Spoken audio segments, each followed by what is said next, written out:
Hey guys, in this Tutoredit tips video, we will show you how to write the body of your IELTS or TOEFL essay in a way that will help you get top marks.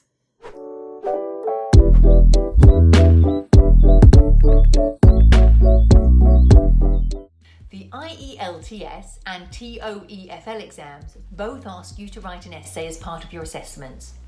Some are shorter essays, while others are longer questions that typically require 400 words for a good answer.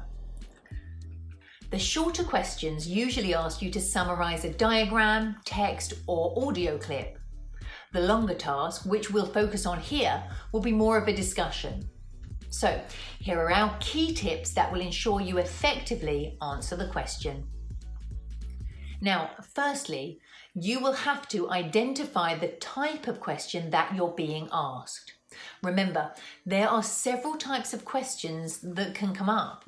Now, how you answer the question will completely depend on what type of question it is that you're asked. So, some questions will ask you for one perspective, whereas other questions will ask you for two perspectives. So, for example, a one perspective question could be, the rising cost of going to university means that it is no longer worth it for students. To what extent do you agree? So here the question is asking you whether you agree, and if you do, how much do you agree? But it's asking for one perspective. So your paragraph should be focused on expressing your opinion. Now, on the other hand, a question that asks for two perspectives might be, discuss both the advantages and disadvantages of increasing the minimum age for buying tobacco. Or an alternative question might be two questions in one, like the following. Lack of fresh water is becoming a global issue of increasing importance. What problems does this shortage cause? What measures could be taken to overcome these problems? Now, as we can see, in both of these questions, you're being asked for more than one perspective or one thing. So pay attention to what it is that's being asked. Advantages and disadvantages are plural, so they're expecting more than one example for each.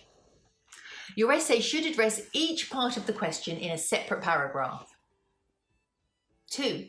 Use the trusted Point Evidence Explain model, or PEE. So once you have identified your question and after your brief introduction, make your first point.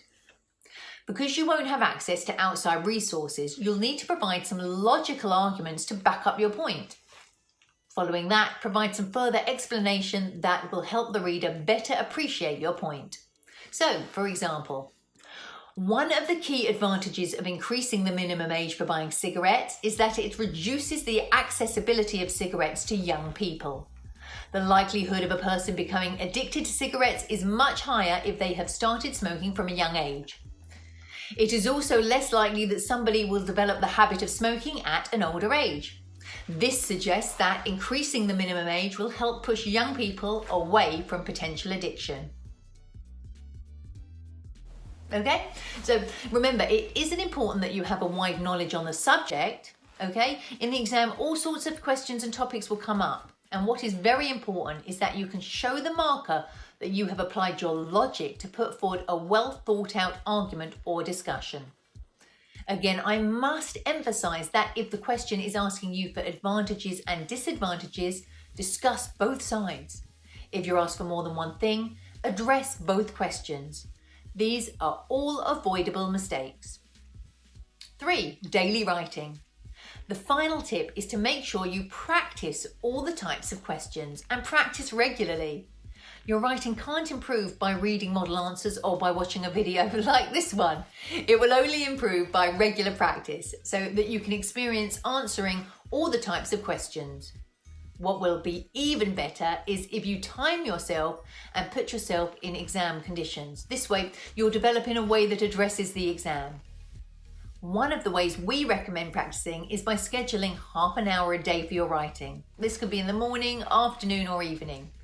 If you do this on Tutoredit.com, we can even help you keep up with your progress so that you know what to work on for each session.